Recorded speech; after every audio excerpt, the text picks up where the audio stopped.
In today's video, I'll be listing 12 reasons why I think Taiwan isn't a suitable place to make a move to. And as many of you already know, I absolutely love this country and what it's done for me.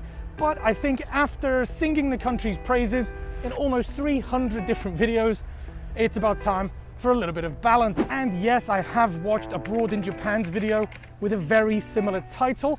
So thanks to Chris for the inspiration on this title. And if you're looking for a bit more information or a look into life abroad in Japan, then please go check out his channel. But yes, in this video, I'm going to explore briefly 12 reasons why I think certain people shouldn't make a move to Taiwan.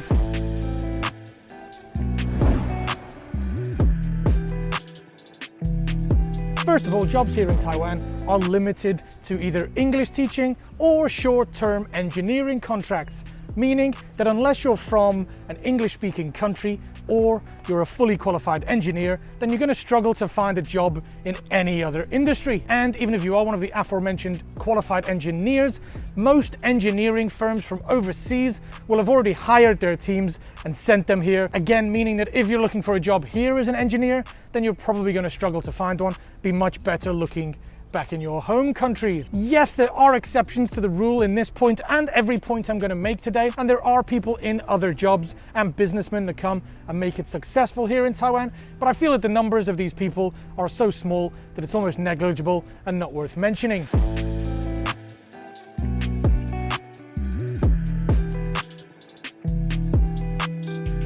Now, talking of jobs, career progression in the education industry here in Taiwan for foreigners is absolutely abysmal.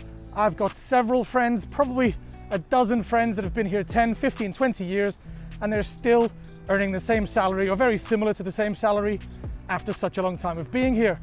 Probably even less if you factor in inflation. Yes, of course, there are some people that are very happy with that kind of life, who just want to work to live and fund their lifestyles. But if you're the kind of person that sees yourself coming here as a teacher and climbing the education career ladder, then the number of people doing that is very, very few and far between. If you do want to progress up the career ladder, my best advice would be save your money, buy your own school, make yourself your own boss. Third point, again related to the previous two, is that salaries are very low here in Taiwan.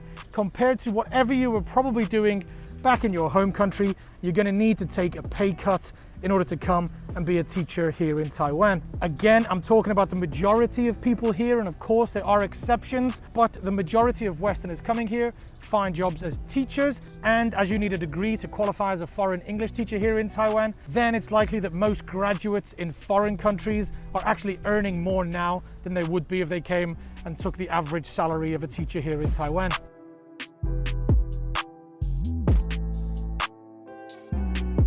Reason number 4, Taiwan is expensive. Now, I've had this debate many times before with other foreigners and even with myself when it comes to deciding whether I think this country is actually expensive or not. Yes, some things are cheaper than they are back in home countries, some things are more expensive, but related again to that previous point of having a quite low salary, unless you're willing to live a very simple and basic lifestyle, then you're probably going to find it difficult to save money at the end of every month, especially if, as I just mentioned, you're one of those graduates that's paying off a hefty student loan back in your home country.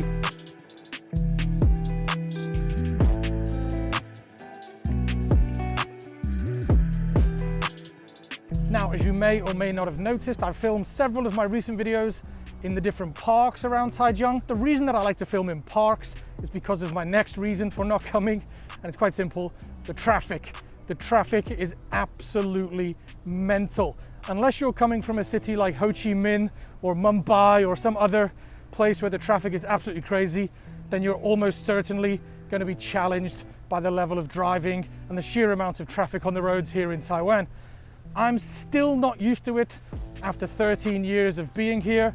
Yes, I have a scooter, yes, I have a car, but it's still something you feel like you're taking your life into your hands every time you get on the roads.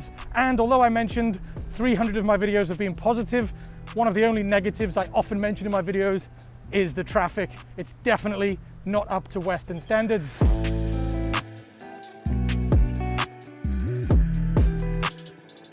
And for my next point, it's going to seem like an obvious one, and that's going to be the language. Now, of course, this is going to be true of any country that you move to that doesn't speak the same language as you. And of course, it can be viewed as an excellent learning opportunity to develop yourself, as I have done with my perfect Chinese. But all jokes aside, I do find that no matter how well a foreigner speaks Chinese, unless they get those tones, accents, and pronunciation absolutely perfect, you're always going to be struggling to communicate in some way, or at the very least, you're going to be viewed as a foreigner that can speak Chinese. And talking of foreigners that can speak Chinese, this brings me to my next point, which is that foreigners stick out like sore thumbs here in Taiwan. Anybody that doesn't look remotely Asian will be identified and treated as a foreigner. Taiwan is not yet a multicultural country. It's not like London or New York, where you can't actually identify if somebody is a local or a tourist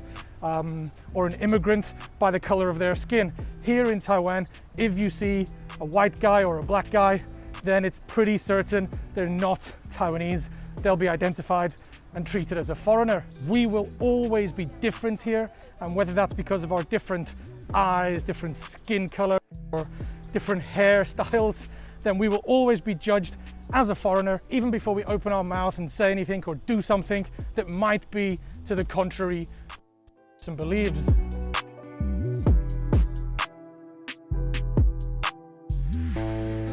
Another point I've learned recently, just over the past couple of years or so, is that relationships with Taiwanese people are much more difficult and more complicated than it would be with somebody who speaks your own language. I guess this is true of any international relationship. Even two English-speaking countries will have different cultures and values and will have struggles with communicating, but I really feel that I've had more difficulties in communication with Taiwanese relationships and Taiwanese girls in the past couple of years than I did with any ex-girlfriend or even my wife before. Even though these Taiwanese girls have spoken perfect fluent English, I just think it's not fair when you're expecting someone to argue or discuss a really serious relationship issue in their second language.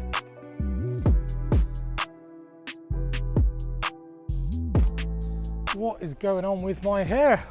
Time for a haircut. Point 9, I think, point 9, Taiwan is really far away from most other Western countries. And I know it seems obvious to say that it's really far away, but it's not until you come here and you experience the differences in time zones, the hugely expensive flights home every time you want to visit family that just annihilate your savings, that you truly realize that Taiwan is in a completely different part of the world to anywhere we've come from before. And while I definitely recommend everybody to travel and experience another culture at some time in their life, if you're the kind of person that gets homesick much too easily, then perhaps there is somewhere with a different culture a little bit closer to your home country that may be better suited to you.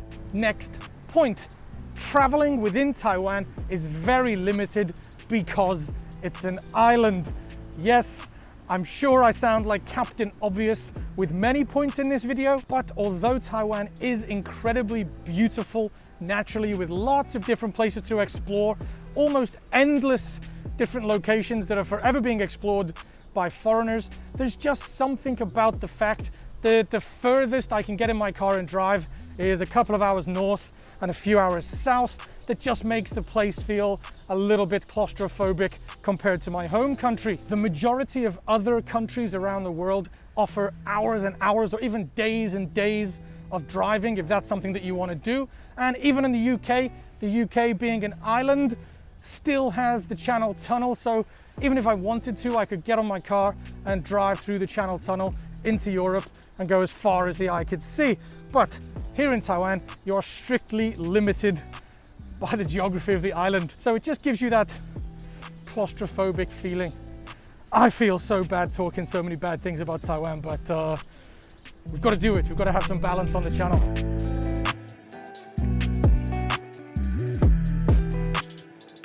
My penultimate point is going to be an absolutely huge one, and that's culture. It's a massive topic that probably could get its own video, but involves everything from foods, religions, customs, families, the way people interact with each other. But almost anything you can think of is completely different to how it is back in Western countries here. You need the openness of minds, is that a word? The most open of minds if you want to come here, be successful and be happy while doing it. Yes, we all say how we love to go and explore and experience other cultures, but sometimes you just really want to at least have one point of reference that links you back to your home country. And as I've mentioned in all of the previous points, there are so many things here that are just so different to relate to home comfort.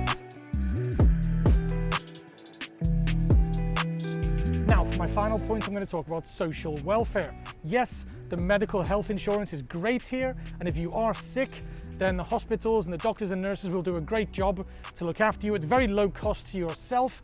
But if you get very sick, you break a leg, or you cannot work for some reason, then social welfare is almost non-existent and you'll be on your own to look after yourself. So unless you've got an overly friendly and generous boss that is going to pay your salary while you're not working, or indeed another group of foreigners that can band together and financially support you, as has happened, then as a foreigner out of work, you're going to be pretty screwed here. So there you have it. There's my 12 points on why I feel Taiwan may not be the perfect country for some people. And of course, I'm expecting a fair bit of backlash or disagreements in the comment section, so let me have it. I tried my best to rush through each point without too much justification or explanation of the main key points, and that was in order to stimulate a little bit of discussion in the comment section. Hopefully it worked. Hopefully you've got an opinion on what I said, and by all means, if you agree with anything I said, then your comment will of course be liked more than the negative ones. Usually when I make a negative comment about Taiwan, I'll try to sandwich it between two positive comments to lessen the effects. But here in this video, I really tried to focus on the negative things that come to my mind when I think about reasons for people not to come here. I didn't want to cop out and just say, oh, but the language is so difficult, but the people are so nice, they try to help you. It is difficult to communicate, and you find yourself often in very frustrating situations. If you're a foreigner watching this from overseas that was thinking of coming to Taiwan, and after everything I've said, you still think it doesn't sound too bad, then jump on a plane, come over here, set up a life for yourself as soon as the virus is buggered off, and see for yourself if what I'm saying is true or just a whole lot of hogwash. As I mentioned right back at the start of the video, I absolutely love this country and everything it's done for me. I just wanted to add a little bit of balance and show that I'm not just here preaching about Taiwan's positivity. There are of course some negative sides to life that we all have to deal with as foreigners. I am out of breath in this sun. Woo. Okay, and I guess I should say one other thing that I was talking about is I was talking about people wanting to make a permanent move here to Taiwan. If you're just thinking of exploring or visiting as a tourist and having an adventure here in Taiwan, then none of these things really will apply. Everything is very exciting for the first few weeks you're here. So whether it's the language or the foods or the culture, you'll probably find it incredibly interesting and exciting to be a part of your holiday if you're coming to visit. So for that reason, if you are of the adventurous persuasion and enjoy a little bit of different culture and language, then you should 100% get on a plane, come visit Taiwan as soon as it's possible. Hope I didn't make you too angry. Don't hate me for having some negative things to say. Everyone has their opinion. This is just my opinion, but yes, I think that's enough. Time to say goodbye. So as for now, and as always, I'll see you next time in my life in Taiwan. Peace. Bye.